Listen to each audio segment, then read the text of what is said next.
बोल सतगुरुदेव भगवान की जय। निखिलम वंदे जगत गुरु।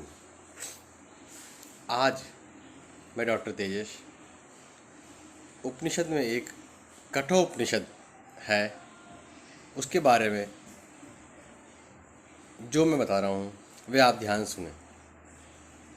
कठोपनिषद यदि हम देखें तो नचिकेता यम से प्रश्न करते हैं कि जीवन में मोक्ष का क्या तात्पर्य है, मोक्ष का उद्देश्य क्या है, मोक्ष का लक्ष्य क्या है, मोक्ष हम क्यों प्राप्त करें। यम इसका अत्यंत ही सटीक और सुंदर उदाहरण देते हैं। मोक्ष का तात्पर्य है अपने जीवन में आए हुए बंधनों से मुक्त होने की क्रिया को हम मोक्ष कहते हैं, क्योंकि सभी मनुष्य जन्म लेते हैं 100 प्रकार के बंधनों से जन्म लेते ही बंध जाते हैं। हम किसी के पिता होते हैं, किसी के पुत्र होते हैं, कोई हमारा भाई होता है, कोई हमारे मौसा होता है, कोई हमारा चाचा होता है। हम किसी के नौकर होते हैं, किसी के कुछ होते हैं तो कोई हमारा स्वामी होता है। हम कई प्रकार के बंधनों से बंध जाते हैं जन्म लेते ही, क्योंकि जो ही बालक ने जन्म लेते ही उसके ऊपर 100 बंधन बंध जाते हैं। एक कहता है यह मेरा बेटा है, एक कहता है ये मेरा भाई है, भतीजा है, ये मेरा मित्र है, एक कहता है ये मेरा स्वजन है, एक कहता है ये मेरी जाति का है। आगे जाकर कि वह अपनी पत्नी के बंधन में बन जाता है, पुत्र के बंधन में बन जाता है, जातियों के बंधन में बन जाता है, राष्ट्र के बंधन में बंध जाता है, धर्म के, अर्थ के, चिंतन के, कार्यों के, मकान के और सैकड़ों अन्य प्रकार के बंधनों से वह ग्रसित होता हुआ व्यक्ति आगे बढ़ता रहता है। इन सारे बंधनों को छोड़ने की क्रिया ही मोक्ष कहलाती है।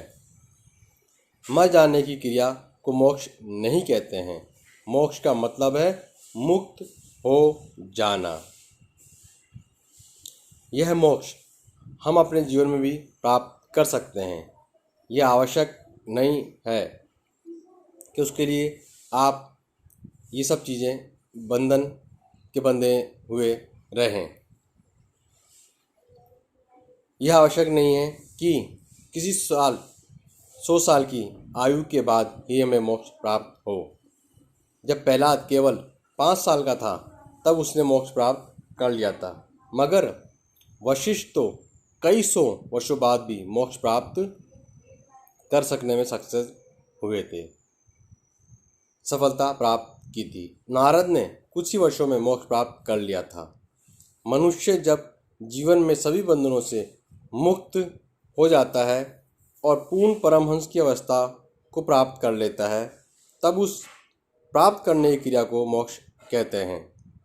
मोक्ष की प्राप्ति के बाद व्यक्ति जिस पथ पर गतिशील होता है वही पथ सिद्धाश्रम का पथ होता है। उससे पहले सिद्धाश्रम की प्राप्ति संभव नहीं है। इन ग्रस्त के बंधनों से बंधा हुआ व्यक्ति मोक्ष प्राप्ति के पहले सिद्धाश्रम का किसी प्रकार से पूर्ण चिंतन और विचार नहीं कर सकता। उसका पहला पड़ाव है मोक्ष प्राप्त होना। सभी प्रकार के बंधनों से इस प्रकार की भोजन मिल जाए तो अच्छा, भोजन नहीं मिले तो भी अच्छा, सोने का बिस्तर मिल गया तो भी अच्छा, नहीं धरती पे सो गए वो भी अच्छा। अगर जीवन में पत्नी है तो ठीक है, नहीं है तो भी ठीक है। किसी प्रकार की इच्छा, किसी प्रकार की लालसा, किसी प्रकार का विचार, किसी प्रकार का मन में चिंतन और स्वाद जब जीवन में नहीं होता है, एक प्रकार से आदमी सारे बंधनों से कट जाता है। तब उसके लिए संपूर्ण संसार, पूरे ब्रह्मांड को ही अपने शरीर में समाहित कर लेता है। पूरा संसार, संपूर्ण विश्व एक हो जाता है। तब वह पूरे विश्व को अपने समझने लग जाता है। अगर मैं हूँ तो ठीक है, और नहीं है तो भी ठीक है। मेरे संसार से कोई नहीं है, मैं किसी का नहीं हूँ। ये स्थिति जब मनुष्य के जीवन में आती है तब मोक्ष होता है। और देखो, जीवन में जब हम बंधन में बंध सकते हैं तो प्रयत्न और परिश्रम करके उन बंधनों से हम मुक्त भी हो सकते हैं। उन बंधनों से मुक्त होने की क्रिया को ही मोक्ष कहा गया है। और जब मोक्ष की प्राप्ति होती है तब वह आगे जितने भी कदम बढ़ाता है वह रास्ता सिद्धाश्रम की तरफ ही जाता है। इसलिए मोक्ष के बहुत आगे की क्रिया सिद्धाश्रम है। जब मैं सिद्धाश्रम का शब्द का उल्लेख करता हूँ तो सिद्धाश्रम जाने के लिए यह नहीं है कि तुम अपनी जेब में 5,000, 10,000 और साथ में अपने भाइयों संबंधियों को लेकर सिद्धाश्रम जा रहे हो, वहाँ खूब लौट लूँगा रहे हो। ऐसे सिद्धाश्रम का शब्द उल्लेख नहीं है, ऐसा चिंतन भी वहाँ नहीं है। सदगुरुदेव भगवान बता देते कि सिद्धाश्रम का तात्पर्य है मोक्ष, जैसा कि भगवान श्री कृष्ण ने गीता में उपदेश देते हुए कहा था, तुम सबसे पहले सभी प्रकार के धर्म के बंधनों से मुक्त हो जाओ। तुम ना हिंदू हो ना मुसलमान हो, तुम्हारे जितने भी पाप हैं, जितने भी बंधन हैं, ये भाई बंध संबंधी धर्म के, झूठ के, छल के, कपट के, इनसे मैं दूर करता हुआ तुम्हें मोक्ष प्राप्ति की ओर अग्रसर करता हूँ। श्री कृष्ण भगवान ने कहा था गीता के अंदर। जब तुम मोक्ष प्राप्ति की ओर अग्रसर हो जाओगे तब ये तुम्हें संबंधी, ये गुरु दिखाई नहीं देंगे, फिर ये तुम्हें सामने बैठे भाई दिखाई नहीं देंगे, तुम्हें अपने जीवन में कुछ भी दिखाई नहीं देगा। तुम्हें इस युद्ध में विजय प्राप्त करनी है, तब ये स्वार्थ, ये धर्म, ये बंधनों तुम्हारे सामने नहीं आने चाहिए। श्री कृष्ण भगवान ने अर्जुन से कहा था, भगवान श्री कृष्ण ने मोक्ष शब्द का प्रयोग अर्जुन से किया और कहा कि तुम्हें एक बार इन सब चीज़ों से कट जाना है, अलग हट जाना है, अपने आप में समष्टिगत रूप में खड़ा कर देना है। जब तुम अपने आप को समष्टिगत रूप में खड़ा कर सकोगे तब तुम आगे उस सही चिंतन पर बढ़ सकोगे। यह एक महत्वपूर्ण संदेश था। इसके आगे गीता में स्पष्ट रूप से कहा गया है कि अर्जुन, केवल इन सब का समाप्त करने और राज्य प्राप्त करने की क्रिया ही तुम्हारे जीवन का अंत नहीं है। तुम्हारे जीवन की पूर्णता इस बात में भी नहीं है, अपितु इसमें है कि मोक्ष प्राप्ति के बाद तुम अपने आप में सिद्ध बन सको।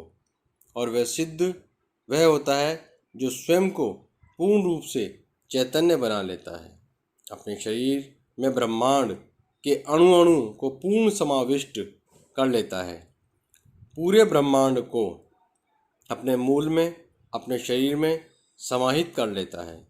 तब उसे ब्रह्मांड को देखने के लिए बाहर देखने की जरूरत ही नहीं है, वह अंदर चला जाता है। अंदर चले जाने की क्रिया सही अर्थों में सिद्धाश्रम की ओर बढ़ने की क्रिया है। वास्तव में ही सिद्धाश्रम जीवन की पूर्णता है, जबकि मोक्ष जीवन का एक पड़ाव है। हम प्रारंभ में माँ के गर्भ में उत्पन्न होते हैं और बंधनों में बंधे हुए एक पूर्व निर्धारित रास्ते पर चलते हैं।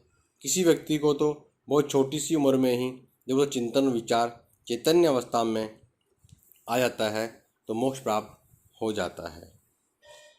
मुझे क्या देखना है और जीवन में कहाँ तक पहुँचना है, मुझे उन अज्ञात स्थानों को देखना है, मुझे पूर्ण रूप से उनमें मिलना है, मुझे उन अज्ञात वेदों को, ग्रंथों को, ऋचाओं को समझना है और समझने के बाद मैं अपने आप में परिपूर्ण होना चाहता हूँ। और इस परिपूर्ण होने की क्रिया को ही सिद्धाश्रम प्राप्ति की क्रिया कहा गया है। क्योंकि उसके जीवन में फिर किसी प्रकार की न्यूनता रहती ही नहीं है। जीवन में सब कुछ प्राप्त होने की क्रिया सिद्धाश्रम कहा जाता है। आपको मैं फिर कह दूं एक बार, अपने जीवन में साधना ही परम तत्व है। आप साधना करिए और जीवन में बड़ी से बड़ी, कठिन से कठिन समस्या को आप समाप्त कर सकते हैं।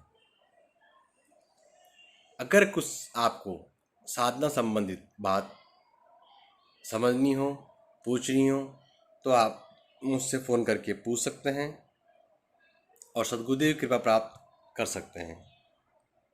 जय सद्गुरुदेव भगवान की।